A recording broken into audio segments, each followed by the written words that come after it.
Oh, I gotta get something to eat, man. I get a cup of coffee. Maybe get a bagel or something. What's going on, folks? Good morning. You know, today I had a conversation with a very wise old man, wise barber. And we were talking about some things that had happened that he had read about, where a woman had shot a man and then a man had shot another man, and you know, it was getting crazy. And I sat back and I just really tried to, you know, to grab what's going on in this world. Really strange. You know, and, you know, it makes me think back to another story where I was reading something that happened a while back, and it was about a woman who shot some guy after a football game because he was rooting for the other team or something, and you know, and that pissed her off really badly. And it troubled me because I realized that there's a state of Disturbia going on amongst the citizens in our towns and cities and in the world at large. There's a state of Disturbia that seems to be unfixable. Now, maybe everything in the world is fixable, right? It will require some thought, and really it's more than thought. It's really what's going on in your hearts. You know, you can't solve everything with logic. Sometimes it takes an emotional component, you know, to rid yourselves of the things that plague you, like the shootings, right? And I want you people to think about that, you know. Do you really want to live in a state of fear in your communities? You know, even those of you who are well off or who don't have to worry about such things in your communities, you know, you may live in decent areas or something. And what's decent? What makes that area decent? Well, maybe it's because you have people who have, you know, who have more of a peace of mind because they don't have to worry about this Disturbia that I'm talking about. There's a psychological component to all of these things. And you people are so lost sometimes that you don't even really want to focus on that thing, right? What's going on up in the mind, you know, and in the heart as well. Because if you're willing to shoot someone, you know, take their life, you know, it should be for a really good reason, like they're trying to take your life. And that should be really the only reason why you should be willing to murder someone, unless you're disturbed. You're in a state of Disturbia. There are low-level spirits that these people have, and I keep saying this. You know, this is not a religious talk. This is merely something that we need to focus on because it's keeping us from having safe neighborhoods. It's keeping our children from growing up to a ripe old age of maturity. You know? Many of you are more concerned with the Super Bowl outcomes and, you know, and what's going on American Idol or something. You're more concerned with these things. Not saying that there's anything wrong with these things, right? You know, we all need some leisure. We all need some entertainment. But when you're more concerned, you know, with trivial things and not focusing on what's going on in your lives, then you're lost. You're lost because you're complaining and you're worrying and you're living in a state of fear sometimes. But you don't realize that the very people around you are those people who are creating those states. And they're disturbed. Are they not? Do you not believe that these people are disturbed? You know? And all he could do is shake his head because, you know, he doesn't have an answer for this stuff. You know, he's lived to a ripe old age. This guy, like I keep telling you guys, this guy's about, and this is my barber, by the way. This guy's about, you know, he's well over 85 years old. He's pushing 90 or something, still kicking, you know, still wise, and has seen the world at a time where, you know, people didn't do such things. You could leave your door open. You could leave your car running and run in the store to get a loaf of bread. Nowadays, people leave their cars running with the doors locked, windows up, and leave their children in the car, right? Then when someone comes and carjacks the car, because see, the person who carjacks the car, they're disturbed. And the person who left the children unattended, they're disturbed. See? There's a state of something. Not necessarily things that plague the blighted communities. I talked about this before, you know, but the state of mind and people in general. Disturbed. It doesn't necessarily have to be about, you know, rich poor situations, but we get to people who are affluent or, you know, have wealth or something. A lot of these people are disturbed as well because they have an ego trip, right? They literally believe that their egos, or they're allowing some low-level spirit to capture their egos, you know, and they think of themselves as better because they have a piece of paper or something in their pocket, right? They don't respect the earth. They don't respect the sun or things, resources and things that, you know, that give you life, and things that, you know, if there weren't for these things, you wouldn't have a world to live on. And I keep saying this, you know, we have these conversations in the barbershop about politics and, you know, the things that are going on in the world, the conflicts, you know, what we're doing with some of these other rogue nations and nuclear missiles and stuff like that. And, you know, and you know, my button's bigger than yours and your button's bigger than mine and all that stuff. But think about this. One of those missiles can wipe this whole planet out. You know? Just one. And if you people aren't thinking about that, you wouldn't, let me put it like this. If you were giving thought to those things, it wouldn't be like a football game, right? It wouldn't be about us versus them or something, right? Because you're all people. You're all humans. And you're disturbed. You know? If I'm dressed down somewhere, I've been in many places and stuff, and I've talked to a few folks, and, you know, they don't know anything about my life. They don't need to necessarily know. I don't know them either, but I'm going by their actions. I'm talking about these affluent people. Sometimes I'm in spaces. They don't know what I have. They don't know if I'm equal to them. But because they feel themselves greater, right? I saw an old guy. I was somewhere, I think I was at a museum not too long ago, and there was this old guy walking around. He had a dog, and, you know, it wasn't a CI dog or anything like that, but he had a dog. I guess he felt like he can just bring his pet where he wanted. And, you know, we made eye contact for a moment, you know, in passing. And I looked at him, I nodded my head in acknowledgement. How you doing, man? And he looked at me and turned his head away.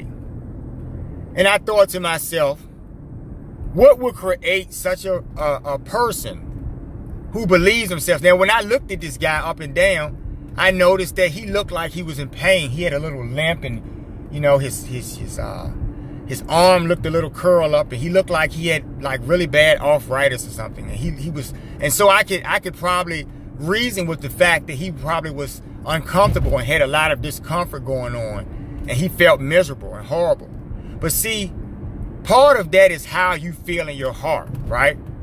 Maybe when he was young, he did a whole lot of bullshit. Maybe when he was younger, you know, he thought of himself better than other people, and he may have suppressed people or done whatever he had done in life. And now he's all bitter and old and, you know, and barely getting by. That dog had more energy. That dog was pulling him around, right? And he thought of himself better than me, not knowing who I was or anything. And this is how these things happen, where we're not willing to help other people or to look at them for something. You know, they're in a state of, in a low blighted state, but we're not willing to see them in a better way, you know? And that's the problem. That's one of those problems that we have in society, where we turn a blind eye to things that we need to be looking into and trying to fix. Now, it does require the people who are literally in the blight, it requires them to try to rise up themselves, right? And there's a pattern going on of one thing and the other working together to keep everyone, you know, out of the loop of being better or something, right? I'm not going to blame one side or the other or whatever, right? Because maybe if I go into a blighted area, maybe I'm seen as the other side, right? Just because of my successes or how I feel or whatever, right?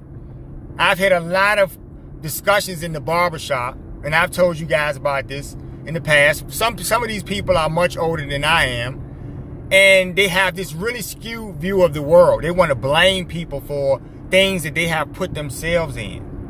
You know, situations that they have created for themselves. You know? Disturbia. You know? You're disturbed because you're not able to see clearly what you need to do. So you shoot someone because they like another football team.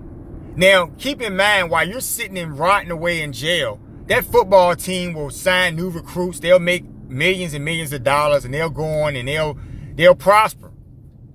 Right? None of them are going to send you any money to, you know, put on your books or something. None of them are going to even send you any apparel because you supported their team so much that you were willing to murder. See, you're stupid.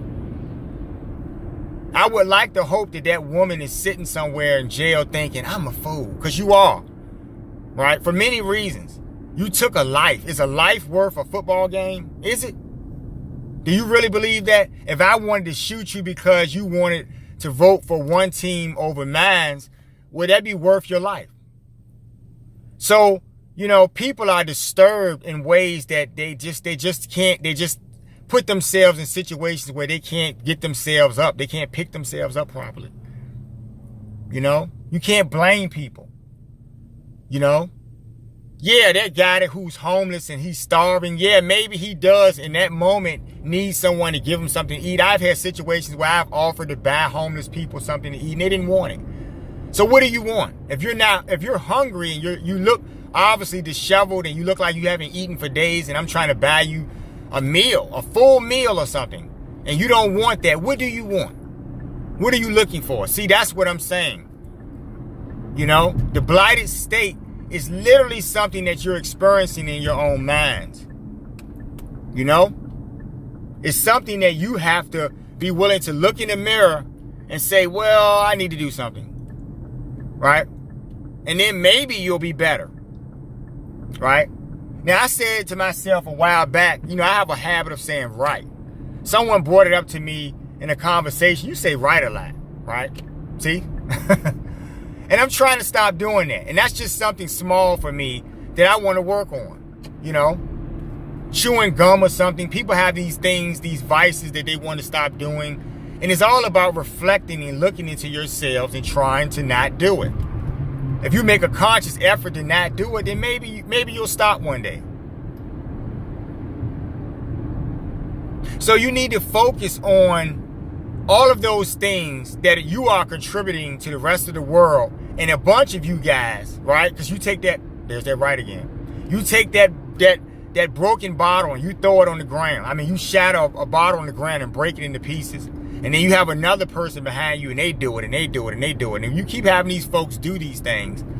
And after 1 million people go by and do this, now you got a blighted area. Now you have a broken, decrepit area that no one wants to rent in, no one wants to buy in, you know, no one wants to develop because the people there are merely going to destroy it.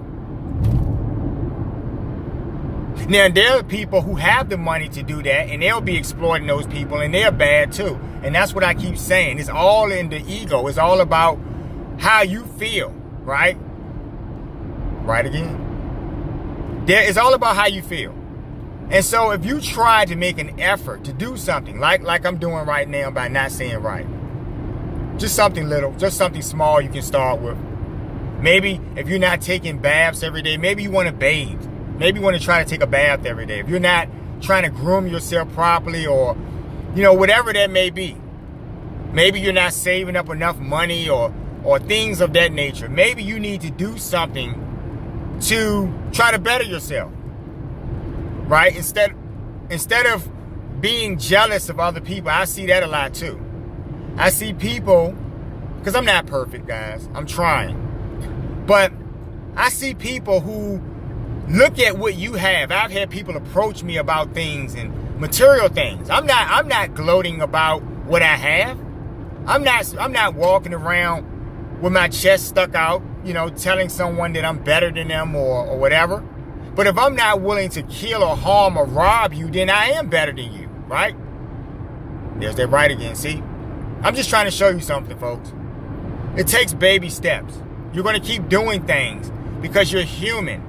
It's part of the human condition for us to keep erring continuously. But if one makes a conscious effort to try not to do such things, then eventually they will get better. See? It's that simple. So I'm really hungry right now, and so I'm going to get a cup of coffee. It's starting to rain. It's one of those type of mornings, and get something to eat or something. I hope you folks have a good day. Think about what I'm saying. If you're one of these people who are literally plaguing your communities, what is that? Are you selling drugs to people who need help? What are you doing? Are you harming, shooting, robbing, breaking into people's homes who don't have things anyway, and you're taking the little things that they do have? Who are you? You're bad. I love bad behavior, folks. But I like people who have a clarity, who reach a clarity in their hearts and their minds. And that is the only way to effectively eliminate the disturbia that we're all experiencing, that are making us fearful, that are making us lock our doors, and all of the things that we never did 50 years ago or something. It's getting worse. So I would like you guys to give me some likes on this video if you agree with what I'm saying, and support this understanding that I'm trying to give to you guys, that I'm having. Support my understanding about what I think we need to do, because it's many of your understandings as well. It's not just something I'm thinking. A lot of you feel this way and you don't speak out, you don't do anything. So share this video, folks, and we'll be talking on another day. You guys have a great one. Take care.